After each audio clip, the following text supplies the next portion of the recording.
So we're getting a little bit more into the mechanical and electrical functions of the heart, and really just understanding the mechanical and electrical functions, all right?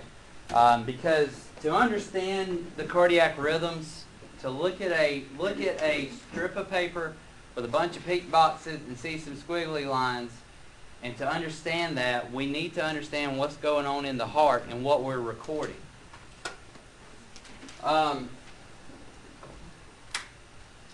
And it's all going to really relate to the effect of O2 on the cells.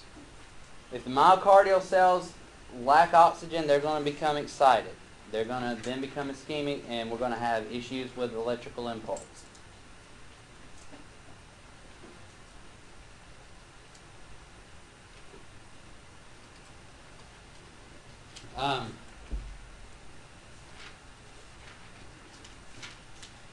We talked about the specialized electrical cells, the myocardial cells, and the pacemaker cells. Pacemaker cells are going to be the conductors. They're going to control the electrical impulses down the pathway. The myocardial cells are going to be the worker cells. They're going to be the ones that do the mechanical working, the pumping. The ions, this is where the whole influx of positive and negative charges come in. The ions are charged particles. You got your positive or your negative. Just getting way deeper than what we really need to worry about. It's just the charge depends on the ability of the ion to accept or donate electrons. Kind of like acidity depends on the ability to accept or donate hydrogen. When we talk about polarity, we're going to talk about the charges, all right? And you're going to have a positive and a negative polarity, right? Think of a magnet. You've got a positive and a negative pole, right? Two positives are going to reflect each other. Two negatives are going to reflect each other. But a positive and a negative are going to hook up just right, and they're going to be attracted to each other, right?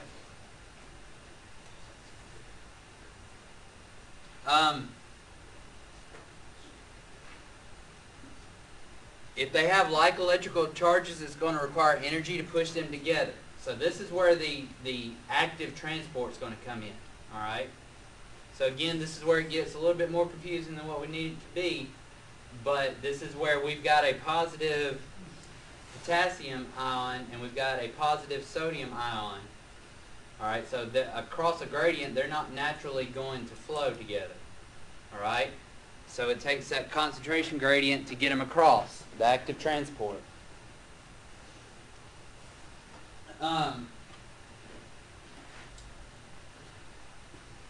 So relative, this is kind of making it a little bit more understandable, okay? So this is in its resting state and the cardiac cell's resting potential, all right? So 0 is way more positive than negative 70, right? So relative to the outside of the cell, the inside of the cell, when it's filled with potassium, is negative relative to the outside, all right? So when the sodium comes in and the potassium goes out, then the 70 millivolts, or negative 70, goes up to like 0, and then it becomes a more positive charge, all right? Because 0 is more positive than negative 70, okay? The electrical charge creates a membrane potential between the inside and outside of the cell. All that's what we just talked about. The potential energy is released when the cell membrane separating the ions become permeable.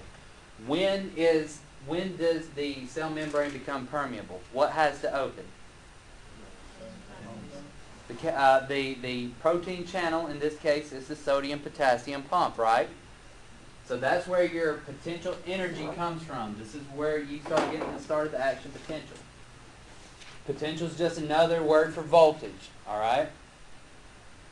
I just explained that. The factors that result in the balance between the two forces is going to be the concentration gradient.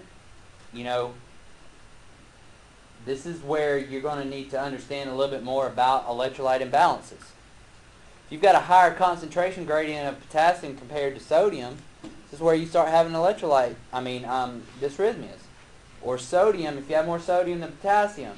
Alright? So that could be a factor. And then the electrical forces as well. Not as worried about all this stuff right here.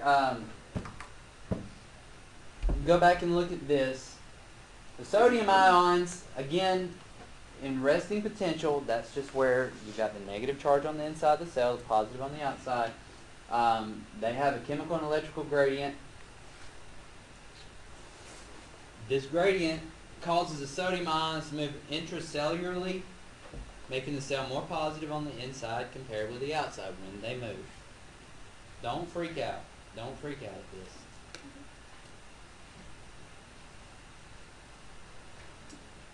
The cell membrane is relatively permeable to potassium, but not really to sodium, so it's got to have that pump. Same thing with calcium. You know, don't worry about all this stuff. Just know that for sodium and potassium to move in and out, you've got to have a pump. For calcium to move in and out, you've got to have a calcium channel. Okay? For calcium pump. Protein.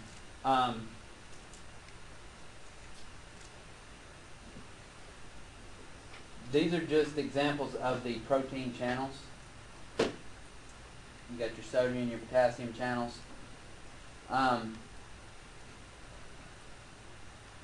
Again, this is going a lot deeper than what you need to know. This is just an example of a sodium-potassium pump. So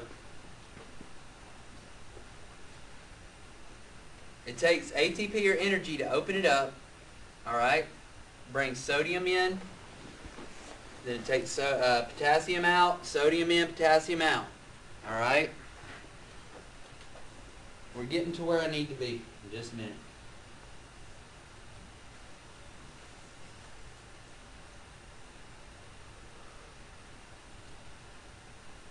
Which process of electrolyte transfer requires energy to occur? Yeah, the active transport, the calcium channels and the sodium-potassium pump. This is important to try to get somewhat of a grasp on, because when we start talking about some of the medications, we're going to talk about calcium channel blockers. We're going to talk about some sodium-potassium medications, some electrolyte medications, which are all in turn going to have effect on the polarity and the contraction of the cell. Okay? So that's why you need to kind of get an idea of this right now, so that when we talk about the calcium channel blocker medications, you'll know what's happening. It's blocking the calcium channels and it's decreasing the likelihood of a contraction.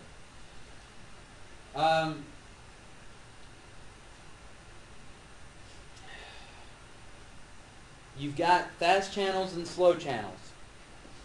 This is important because it takes fast channels and slow channels. It takes a really quick influx of sodium, a really quick influx of outflux of potassium, a slow influx of calcium into the cell to make it contract. This is what I mean in just a minute.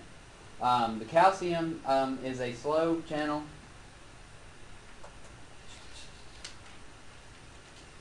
Getting to the action potential.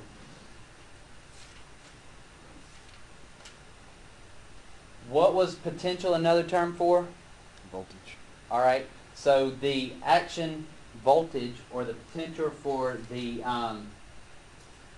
stimulus to make the cell contract, it takes the excitation process. Once it started, it spread along the length of the cell and onto the next cell. So once that cell is excited, it creates an action potential for the next cell, and the next cell, and the next cell, and the next cell, and the next cell. Okay, so that voltage moves across. All right, it moves across. A stimulus that's strong enough to cause the cell to reach a threshold and depolarize. So not all stimulus is going to make a cell depolarize, but the stimulus that is strong enough, it will spread quickly from one cell to the other. This is where I want to get to, the cardiac action potential phases, okay? It's divided into 5 phases, but it's 0 through 4 instead of 1 through 5.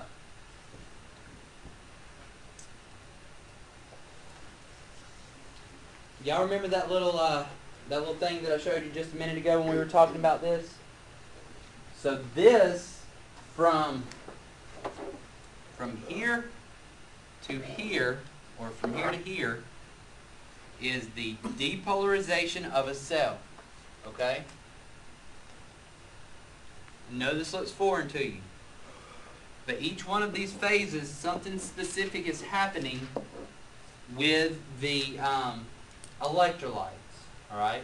So think of this as what's happening with the influx and outflux of electrolytes. Follow me, follow me. Don't freak out. Don't freak out, okay? Phase 0. So phase 0 is where the most action potential is going to occur. Phase 0 is where we're going from negative 80 or negative 70. Alright, remember the inside of the cell is negative, right? So phase 0 is where we're going from negative to positive. So what do you think is going to influx into the cell to make it negative to positive? Sodium. Phase 0 is where these fast channels come in. It allows a very fast influx of sodium into the cardiac cell. Does that make a little bit more sense right now? This is a rapid depolarization phase. Represents a rapid upstroke of the action potential, which it represents the quick negative to positive. This occurs when it reaches the threshold, when it has enough stimulus to actually cause depolarization. So this is where sodium channels provide the rapid entry of sodium into the cell, and the positive charge ions flow into the cell. The inside of the cell becomes positive. So what do you think is going to start flowing out of the cell? Potassium. Alright, so we're going to move on to phase 1, where you've got the early rapid repolarization phase. This is where you've got your sodium channels closed. The flow of the sodium into the cell stops. So in phase 1, okay, let's go back and look at it. Phase 1 is where we're going to have ventricular, the start of ventricular contraction. Okay, so phase 0, we've got sodium going in, alright, and potassium going out. Phase 1, sodium stops, but you still have potassium flowing out. Alright? And so, in phase 0, that's where you're going to get your max polarity. Alright? That's where you're going to become, phase 0 is where the most positive is going to be. So the whole time after that, we're slowly starting to go down in the concentration gradient and the polarity of the cell. Okay? So, what makes the cell the most positive? Sodium. Okay? And if that's what you remember about phase 0 is that sodium goes in, makes the cell positive, that's fine. Okay? So then we go on to phase 2. Phase 2 is where it's called the plateau phase, and I'll show you why in just a minute. Or it's also called a prolonged phase of repolarization. This is where calcium enters. What did I tell you calcium is going to do? It's going to aid in contraction, right? So we've had the action potential, we've had the depolarization, okay? So now we need to make that myocardial cell contract. As it goes in, we have a large release of calcium, and it initiates contraction. It's not a fast channel, it's a slow channel. Calcium goes slow. So, just think outside the box just a minute. And I'm just as tired of talking as y'all are tired of listening to me, so we're getting there. if I give somebody a calcium channel blocker medication, what do you think it's going to do? You're going to decrease contraction. It's going to decrease contraction, which is going to take workload off the heart. All right? Make sense? Now, all this time, potassium still is leaving the cell. So, going back and looking at this just a minute. So phase 2 is the plateau phase or the prolonged phase because it plateaus off. Alright? So what's coming in phase 2? Calcium. What's going out? Potassium. In and out. I don't know. In and out. Y'all know what I mean. Alright? So what's happening?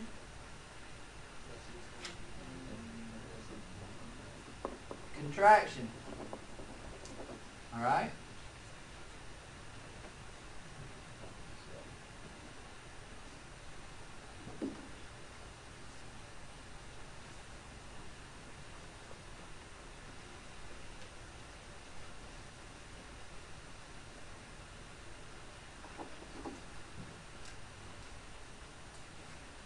Alright, moving on to phase 3. Oh well, it was the prolonged phase, so this is where it allows the prolonged depolarization state because it's going to take more time to fully contract the ventricles, okay? And if y'all remember, it was over the ventricular contraction, that plateau phase. This allows time for completion of one muscle contraction before another depolarization begins. What is that also called? The which refractory period? It allows time for completion of one muscle contraction before another depolarization begins. The absolute. Okay, so the absolute starts in phase 2. Nothing is going to allow that myocyte to contract at this point. Okay? Absolute. Blocking it. Alright?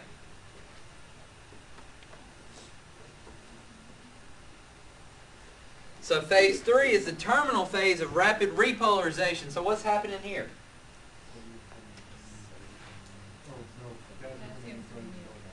Right. So what's happening to the inside of the cell? Yeah, just like in phase 0 was a rapid depolarization, it quickly became positive. So now it's done everything it needed to do, so it's quickly becoming negative.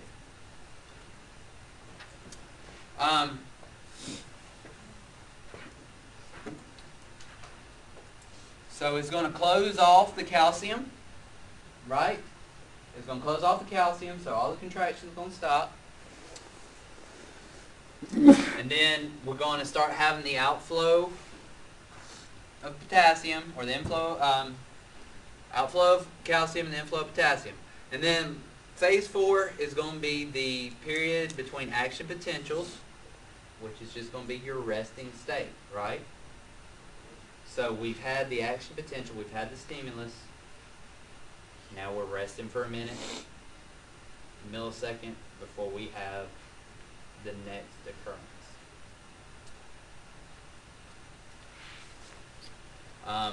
And again, this is your resting potential, so the inside of the cell is negative, the outside is positive, and this is where we go ahead and get the rest of the sodium out of the cell, and potassium is back into the cell.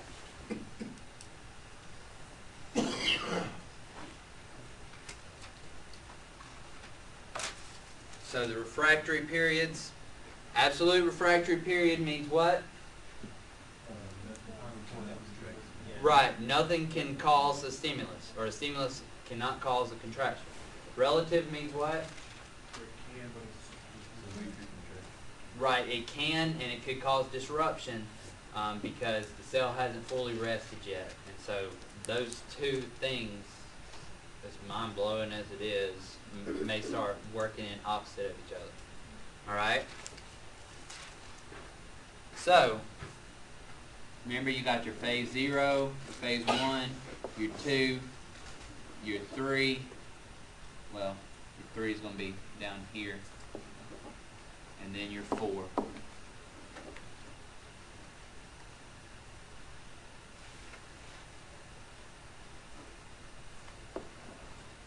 So phase, let's just go through it one more time. Phase 0. Now, we're talking about a myocardial cell, right? Y'all got that understanding? I'm not just throwing out phases. I'm not just throwing out terms.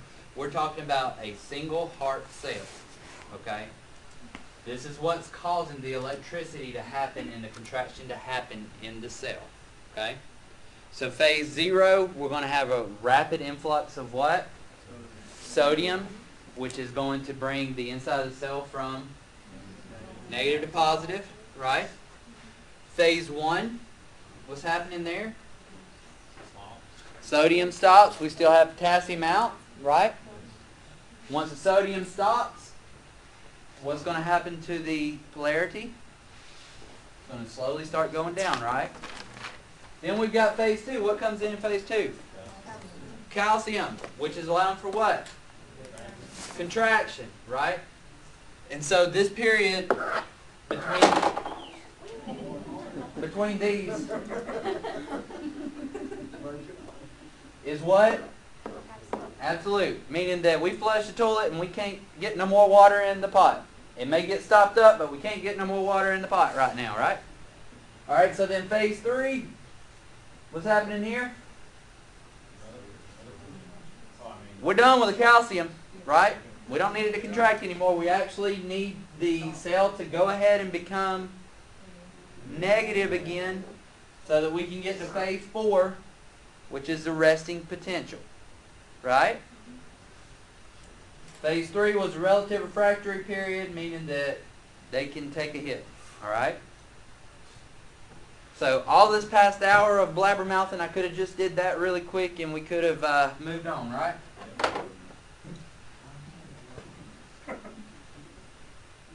So there it is.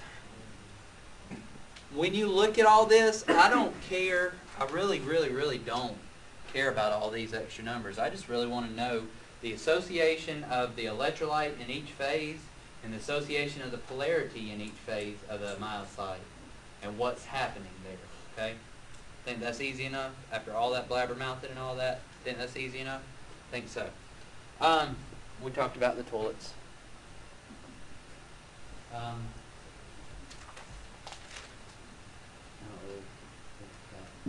Okay, so we've already went over the rest of this stuff in the other lecture. So we're going to call it